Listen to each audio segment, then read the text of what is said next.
زمانہ دیکھ لے شان ولایت آپ کی خواجہ، زمانہ دیکھ لے شان ولایت آپ کی خواجہ، زمانہ الہی کو بہت گندی گندی گالیاں دیتا تھا، گندی گندی گالیاں، بےہودہ گالیاں دیتا تھا. لیکن حضرت محبوب الہی کے جو خدام تھے، مریدین تھے، معتقدین تھے، ان کو برداشت نہیں ہو رہا تھا. مگر آپ کی طرف سے حکم تھا کہ خبردار میرے اس پڑوسی کو تم کچھ مت کہو، تم لوگ اس کے بارے میں کچھ مت کہو، اور ان سے لڑنے جھگڑنے یا ان سے بحث و مباحثہ کرنے یا ان سے جنگ و جدال کرنے کی تمہیں ضرورت نہیں. سب مریدین تھے، معتقدین تھے، اب وہ تو حکم ہو گیا تو اب تو لوگ خاموش تھے. مگر ان لوگوں کے لیے ناقابل برداشت بات تھی کہ وہ بےہودہ گالیاں وہ دیتا تھا. لیکن طرفہ یہ ان تمام گالیوں کے باوجود آپ باورچی خانے کے جو نگراں تھے، جو باورچی خانے کے انچارج تھے، ان کو ہدایت فرما دی کہ دیکھو یہ میرا پڑوسی ہے، جس دن خانقاہ میں کوئی اچھا کھانا پکے تو سب سے پہلے یہ اس کھانے میں سے میرے پڑوسی کو دے دو، تب لوگوں کو کھلاؤ. اب غور کیجیے گا، وہ گالی دے رہا ہے مگر آپ کا حکم یہ ہے کہ نہیں، جس دن کھانا خانقاہ کے اندر لنگر میں جس دن کھانا اچھا بنے تو اس میں سے یہ کھانا ان کو بھیج دینا، پہلے ان کو دے دینا تب لوگوں کو کھلانا. تو اب گالی دینے والے کے سلسلے میں آپ کا یہ انداز تھا، آپ کا یہ خلق عظیم تھا، خلق حسن تھا. آپ رسول کائنات صلی اللہ تعالی علیہ وسلم کی پیروی میں اس درجے پر تھے کہ محبوب الہی کے مرتبے پر فائز ہو گئے. تو محبوب الہی بننے کے لیے بہت کچھ سوچنا پڑتا ہے اور بہت کچھ کرنا بھی پڑتا ہے. آپ کھانا بھجوا رہے ہیں، ایک سلسلہ جاری رہا، کافی دنوں تک ایسے ہی ہوتا رہا. ایک دن معمول کے مطابق جب وہ صبح اٹھا اور منہ ہاتھ دھونے کے لیے بیٹھا تو منہ ہاتھ دھونے سے پہلے ہی اس پڑوسی نے پھر بے تحاشا گندی گندی گالیاں محبوب الہی کو دینے لگا.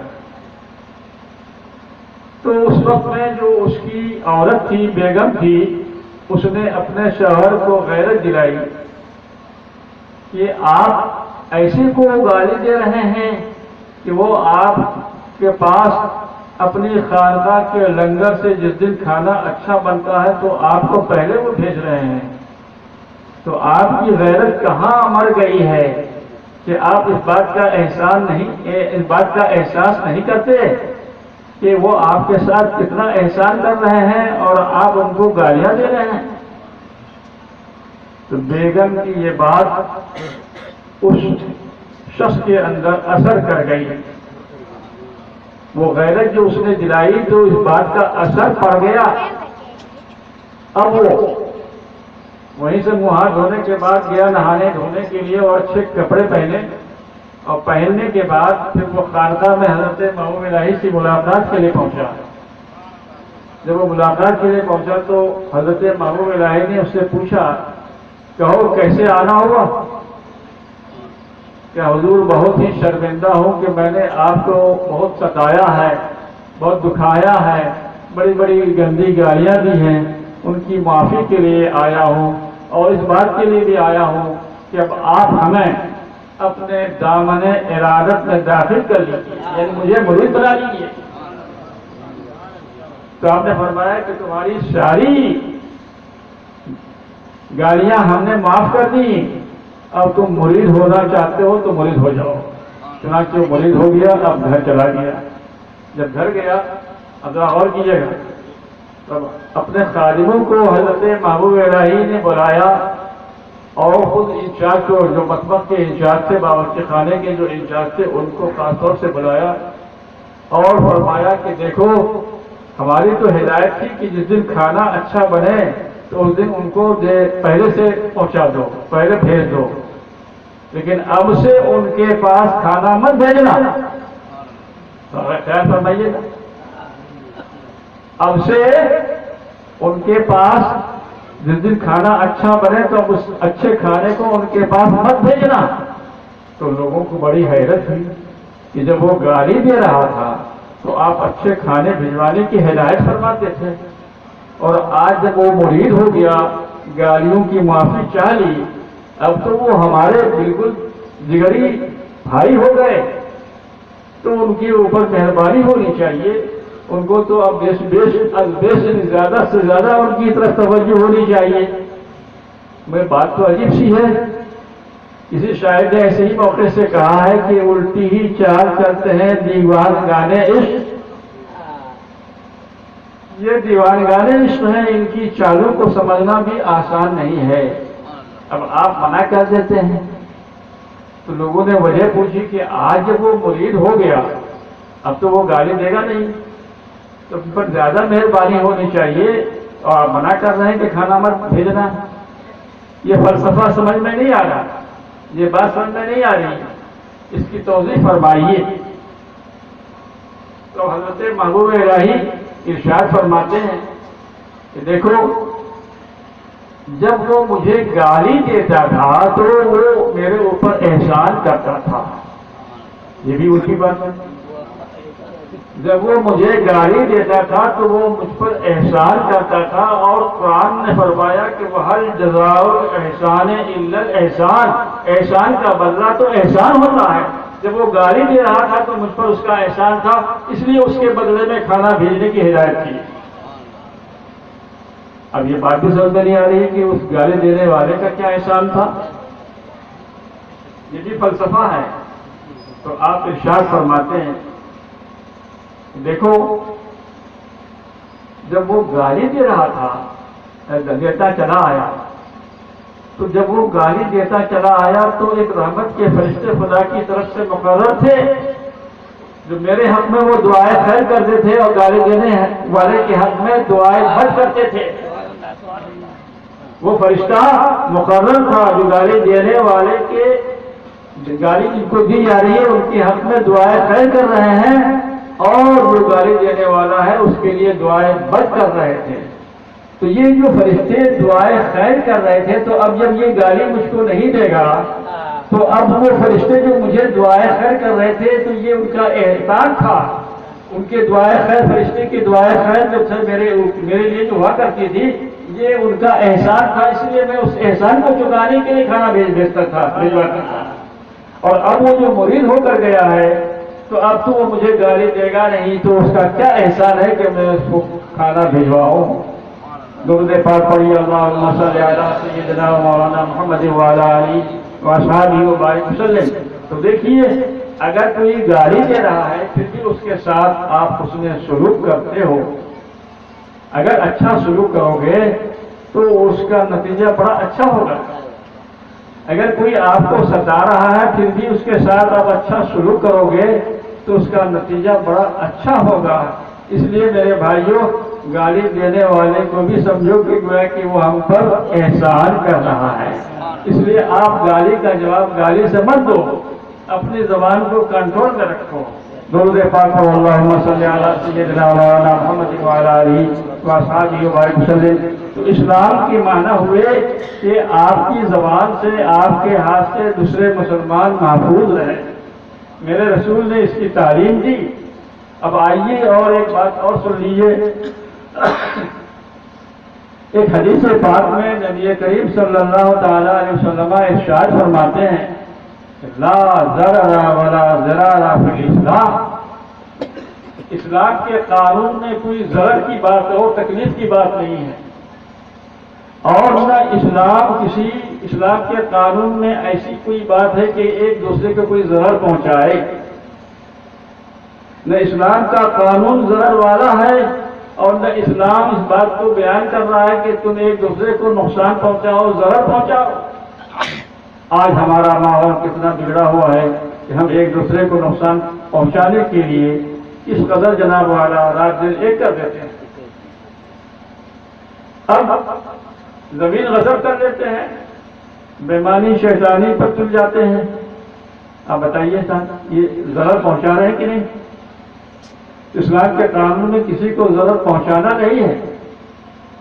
حد یہ ہے کہ اگر ایک درخت آپ اپنی زمین میں لگائیں لیکن اس کی ڈال سے، اس کی جناب ٹہنیوں سے کسی دوسرے بھائی کو نقصان پہنچ رہا ہے تو اسلام نے اس کو بھی منع کیا ہے کہ تم ایسا کام مت کرو کہ تمہارے بھائی کو، اگرچہ وہ درخت تم نے اپنی ہی زمین میں لگایا مگر اگر اس کی وجہ سے تمہارے بھائی کو نقصان یا تکلیف پہنچ رہی ہے تو تم کو اس سے بھی باز آنا ہے کہ کوئی ایسا کام مت کرو.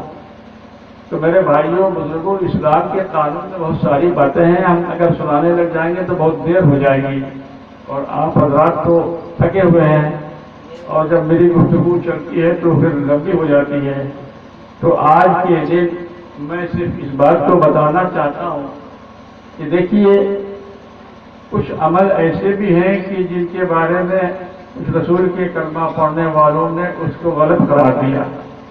مثلا یہ کہا کہ یہ میلاد جو یہ سنی حضرات کرتے ہیں یہ میلاد صحیح نہیں ہے، یہ جو قیام کرتے ہیں یہ بھی صحیح نہیں ہے، یہ میلاد اور قیام یہ دونوں چیزیں غلط ہیں، اس لیے کہ نبی کریم صلی اللہ تعالی علیہ وسلم نے ایسا کرنے کا حکم نہیں دیا.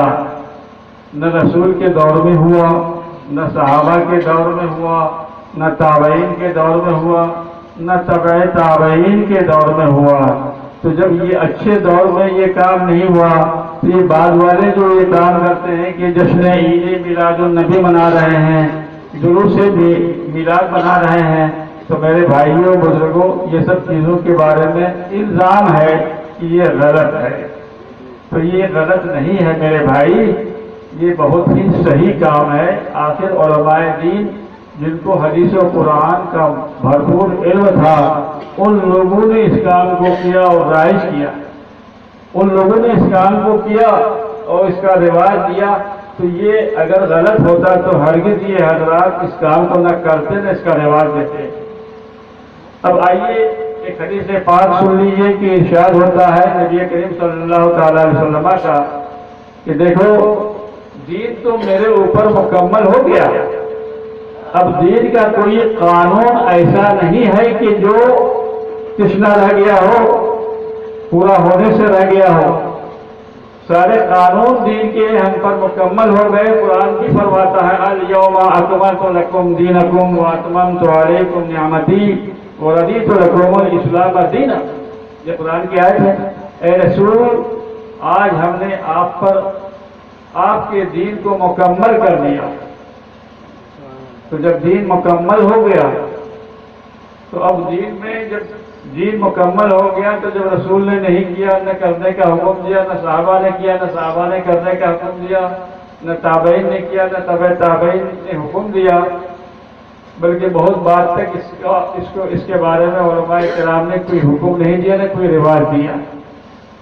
پھر اس کے باوجود بھی آپ لوگ کیا دین کو نامکمل سمجھتے ہو؟ یہ میلاد کو رائج کر دیا کیا کہ نہیں؟ حدیث رسول ہے، رسول نے اس بات کی اجازت دی ہے اور ہم لوگ رسول کی اجازت کی بنا پر ہی میلاد شریف کا پروگرام منعقد کرتے ہیں، قیام کرتے ہیں، جلوس نکالتے ہیں. کیا حکم دیا؟ تو مسلم شریف کی حدیث ہے، غور سے سنیے. حضور نبی کریم صلی اللہ تعالی علیہ وسلم ارشاد فرماتے ہیں من سن فی الاسلام سنتا حسنتا فلہ اجرها واجر بها الى یوم القیامہ. جو دین اسلام میں کوئی نئی بات کوئی اچھی نئی بات ایجاد کرے، غور کیجیے گا، جو دین اسلام میں کوئی اچھی اور نیک بات ایجاد کرے گا تو اس کو ثواب ملے گا، اور جتنے لوگ اس کام کو کریں گے فردن جو ان کو ثواب پہنچے گا ان سب کا مجموعی ثواب اس ایجاد کرنے والے کو بھی ملے گا. تو میں یہ پوچھنا چاہتا ہوں کہ یہ رسول کا جو ذکر خیر کا کیا جاتا ہے، ذکر ولادت بیان کیا، ذکر ولادت من کا کیا جاتا ہے، اور رسول کائنات کی ولادت اور اس میں طرح طرح کے خوارق عادات کا جو ذکر کیا جاتا ہے، یہ سب کام اچھا ہے کہ خراب ہے؟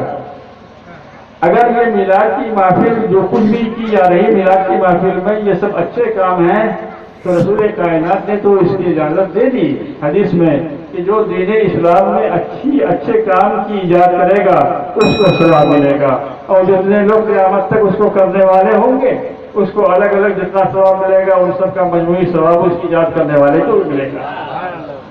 کیا یہ غلط ہو جائے گا؟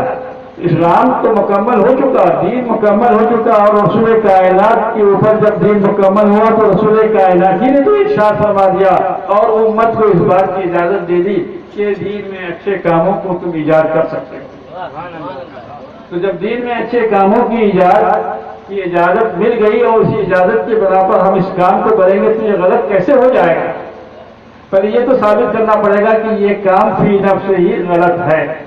اگر غلط ہے تب تو ٹھیک غلط ہے، اور اگر یہ کام غلط نہیں ہے تو پھر یہ صحیح ہے، تو پھر اس کو جو صحیح کام کو غلط کہتے ہیں وہ خود غلط ہے۔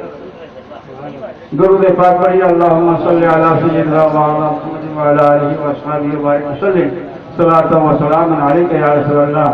اس سلسلے میں اور بھی بہت ساری باتیں ہیں مگر وقت کی کمی اور ہم بیمار آدمی ہیں، اب کتنا بیان کریں۔ بس یہ ہے کہ حضور صلی کائنات صلی اللہ علیہ وسلم کا ذکر ولادت کرنا اچھا کام ہے، بڑی سعادت مندی ہے، اور اس سعادت مندی کے جذبے سے سرشار ہو کر جو رسول کائنات صلی اللہ علیہ وسلم کی بارگاہ میں صلاۃ و سلام کا نذرانہ پیش کرے وہ بھی بہت اچھا عمل ہے، لہٰذا ہم اور آپ کھڑے ہو کر بارگاہ صلاۃ و سلام کا نذرانہ پیش کریں۔